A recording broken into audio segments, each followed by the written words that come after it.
my name is Kristen and this is Kristen Craves Books. So today I thought it would be fun to talk about all of the cozy fantasy books on my TBR, or most of them because there are many. At this point, this is my favorite subgenre. It's the subgenre I'm most known for and I'm all for that. April was such a weird reading month for me. I was picking up books all over the place, DNFing left, right, and center. I really couldn't figure out what I wanted to read. So I'm not putting together a TBR for May. I'm just gonna go with the flow. Hopefully read a few cozy fantasies and just embrace my mood. But I'm also participating in Escape the Readathon, so I'm hoping to just go through the prompts, see what's happening, and find books that both fit my mood and fit the prompts. I think that's a good way to do it. I just need a low pressure reading month and not to feel like I have to stick to any sort of TBR, and I think that that is going to be a fun way to go about that. But I still want to put something up for you, some kind of TBR, and I've been wanting to film a cozy fantasy TBR for a while now. And that is why the sponsor of this video is Too Perfect. If you can tell by what I'm wearing, I'm working today with The Oodie, and I truly don't think it gets cozier than this. I'm somebody who, if I'm sitting by a computer, I'm working, I'm editing, I'm preparing for a video like this one, I'm wearing a blanket, and now I just wear this. And it's so much better. I love that there are cuffs on this, so while I'm working on the computer, it's not in my way. I also picked this particular pattern for a specific reason. Please hold. It actually reminded me of one of my favorite graphic novels that is cozy fantasy, so you're getting a little recommendation in this video. I don't talk about this book enough, but it's Garlic and the Vampire by Brie Paulson. And in this book, there are vegetables that are alive. They have faces, and it's the cutest thing ever. So this matched perfectly. As soon as I saw this pattern, I fell in love with it. But they have a ton of prints on there. I have an affiliate link down below, and in all transparency, if you use that link, I will get a commission back on that. But definitely check out the website. They have koala bears, avocados, a bunch of different things. But if you also love Garlic and the Vampire, this might be a cute one for you as well, because I am in love with it. Okay, now let's talk about my fantasy TBR. There are different categories. I'm just gonna go through the ones that I physically own, the ones that are still not out yet, my most anticipated cozy fantasies for 2024, and then some that I have audiobooks for. I'm on hold at Libby, or they're on KU. Quite a few of them are on KU, because a lot of the cozy fantasy that I come across that I'm interested in are self-published, so oftentimes you can find them on there. So if you're somebody who is looking for different genres on Kindle Unlimited, that might be a genre to check out, because there's a lot of interesting ones on there, and I just went through Kindle and found some really fun ones to put on your radar. But to start with ones that I own, this one might actually be on Kindle Unlimited as well. I'll let you know down below all the ones that are on KU. I'll leave a pinned comment, but I have a feeling this one is. This is A Coup of Tea by Casey Blair. This is the first book in a series, and obviously the title is like a pun, which I think is so fun. And this says, when the fourth princess of Istalam is due to dedicate herself to a path of serving the crown, she makes a choice that shocks everyone, herself most of all. She leaves. So now she's in exile, she cannot use her power, and she finds solace in this tea shop in this town that's like on the border of some dangerous power, and she has to help save the people who saved her eventually. And I think it says using her teapot, which is really cute. So I've had this for a while. I really need to get to it. It's the first book in the Tea Princess Chronicles. Next up is one I think is going to be perfect for the summer, because I'm pretty sure that this is a seaside setting. But it is a second story by J.A. Collignon, and it says that it all started when their eyes met over a drawn dagger. So I love that meet cute already. And there is a lighthouse in the back, so there you go. So it seems like the couple in this book, they're already an established couple, and they go on a vacation to a coastal town, and the sun and the sea are warm and inviting, and the townsfolk live easy lives. Once there, they fall in love with the place and its people. Ari and Finn take a leap, putting aside old worries and titles, and extend their vacation indefinitely. They buy up the local bookstore and start a new life amidst the sun-soaked cobblestones. But from water damage and renovations to Finn's old life haunting them, life in Arom Mound is not quite as calm as I thought it would be. So obviously it follows some of the plot points and tropes that we've come to know in cozy fantasy, where characters leave their old lives, move to a small town, open a business. Always hits for me. Always hits for me, especially if you make it a bookstore. And the fact that this is like a seaside town makes it even better. Cannot wait to read this one on the beach with my feet in the sand. Kingfisher, to me, writes some cozy fantasy, but she always goes a little bit darker than your typical cozy, but I had to put one of her books in here, and I went for Illuminations because I think that this one is similar to my favorite of hers, A Wizard's Guide to Defensive Baking and Minor Mage. They're more middle grade, And of all of her books, those are the two that read the most cozy to me. This is following Rosa, and she lives in a city where magical paintings keep the city alive. And she is trying to save her family. She accidentally opens some kind of magical box that's threatening her family, and she has to work with this kind of painted crow. Obviously there's a crow in here with a paintbrush in his mouth to save everyone. So I love the quest stories that T. Kingfisher does. Quest stories are never my favorite, and she's always my exception. T. Kingfisher is my exception to everything at this point. There's something cozy to me about books set in Victorian London, Regency London, probably more Regency than anything, where you have some fantasy elements to it, and there's a love story, especially if it's anything Jane Austen related. They just feel inherently cozy. Maybe they're not always classified as cozy fantasies online, but to me they count.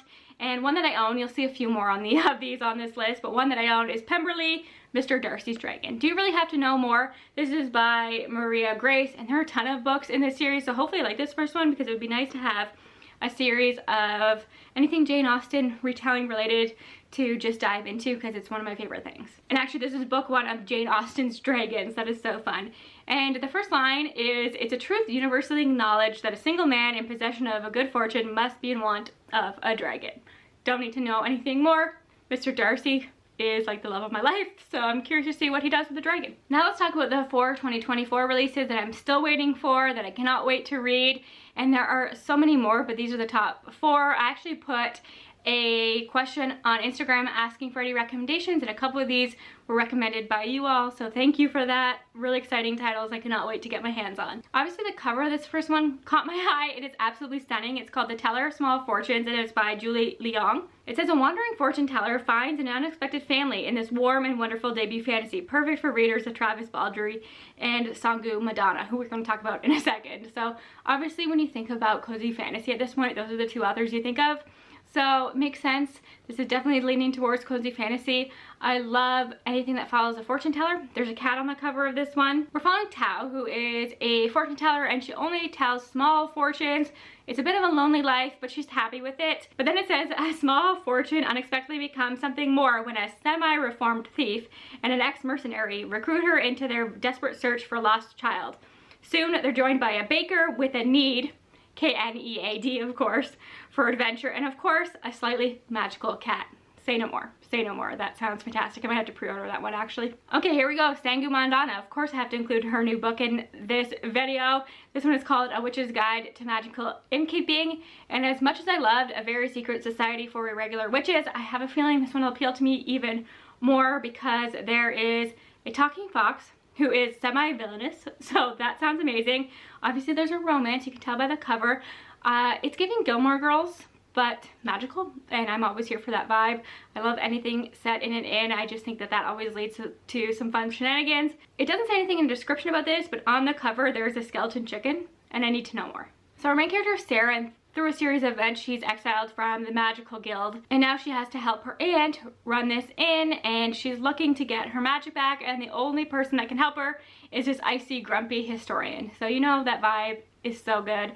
I love that dynamic in a romance. Running an inn, reclaiming lost magic, and trying not to fall in love is a lot for anyone, but Sarah's about to discover that she doesn't have to do it alone, and that the weird, wonderful family that she's made might be the best magic of all. Sweet. Okay, the cover of this next one, as soon as it was recommended to me and I saw it, added it to my TBR and wanted to bring it to your attention. This is The Phoenix Keeper by S.A. Maclean, and I love everything about this description. But most of all, I'm here for the setting. It is set at a zoo for magical creatures, and our main character is a phoenix keeper, and she has a romance with a griffin keeper. Come on, how fun is that? I do think that there are probably some deeper themes in this one, because there's talk about animal endangerment and poaching and things like that, so be aware of that. Though I've been told it's cozy, and it says online that it's cozy, it does have those conversations. It says that this has like an epic fantasy backdrop, because you have a lot of mythical creatures such as dragons and krakens and unicorns, while also having the feel of a cozy fantasy. I'm excited to see those things combined. And last but not least, for 2024 cozy fantasy releases, we have The Cottage Around the Corner by D.L. Soria. This is a feisty witch and a handsome mage must put their heated business rivalry aside to save their small town from supernatural forces. Again, cozy fantasy vibes, maybe a little bit of that You Got Mail without like the emails and stuff. rivals to lovers, so many buzzwords. I'm obsessed with what they did with the cover, where it's like a purple foreground, just solid purple with cutouts, and then you can see a bit of an image in the back. I think that that is so cool. I love what they did with that. Okay, moving on to books on Kindle, Libby, Erin, all the things. The first one I feel like is becoming a classic in this genre. So many people recommend it to me. When I open my Kindle, it's the one that pops up, and this is Cursed Cocktails by S.L. Rowland, and it's the start of a series. I love the tagline. It says, "When life gives you lemons, squeeze them into a stiff drink and stir." And while a lot of cozy fantasies have amazing food descriptions and conversations about coffee, which are two of my favorite things, I love that this one is focused on cocktails and alcohol and is set in a tavern. So it's something a little bit different. So it's that typical thing. Our main character is a blood mage who is now retiring, decides to open up this tavern using a book of recipes that he inherited from his father. It says spilled cocktails may not carry the same weight as spilled blood, but opening a tavern brings a unique brand of challenges. With the right friends and a little bit of luck, he might just have a recipe for success. I might be cheating with this next one because technically it's not cozy fantasy, it's cozy sci-fi, but my love for all things cozy started with A Long Way to a Small Angry Planet, which is a cozy sci-fi. So it's like where my heart is. They're just harder to find. And this one came out earlier this year and I had to include it, so I don't think you'll mind. It's called Floating Hotel by Grace Curtis. And it says, this cozy debut science fiction novel tells the story of misfits, rebels, found family, and a mystery that spans the stars. And as I'm talking about all these books, I'm realizing how often found family is brought up, which is my ultimate favorite trope, favorite thing of all time. So it totally makes sense why cozy fantasies work for me as well as they do. And give me all the misfits. Something about misfits in space always hits. And in this case, our main character works at a hotel in space, which I think is fun. So you see all of the different guests and characters and the staff as well. Each guest has a secret, every member of staff a universe unto themselves. At the center of the interweaving lives and interlocking mysteries stands Carl, one-time stowaway, long-time manager, devoted caretaker to the hotel. It's the love of his life and the only place he's ever called home. But as forces beyond Carl's comprehension converge on the Abbeyona, he has to face one final question. When is it time to let go? Another one of these Regency books that has a bit of a fantasy element to it is called A Spirited Engagement by Belinda Kroll, and it says, "Here comes the ghost bride." So it's for fans of Olivia Atwater, who writes some of my favorite cozy, and Charlie and Holmberg, who I have a book from them on my list and have been recommended many times. And again, it starts with a classic Pride and Prejudice opening. It is a truth universally acknowledged that ghost brides are annoying romantic rivals. Love that, that's hilarious. Obviously this is just some kind of Regency romance and there's a ghost bride involved. On down, I think this is the start of a series. There are quite a few books in it, so hopefully I love that. Okay, here's the Charlie and Holmberg one. It's called Keeper of Enchanted Rooms. Again, I think this is on KU. There's 1 or 2 books out already. I think maybe a 4th one's coming.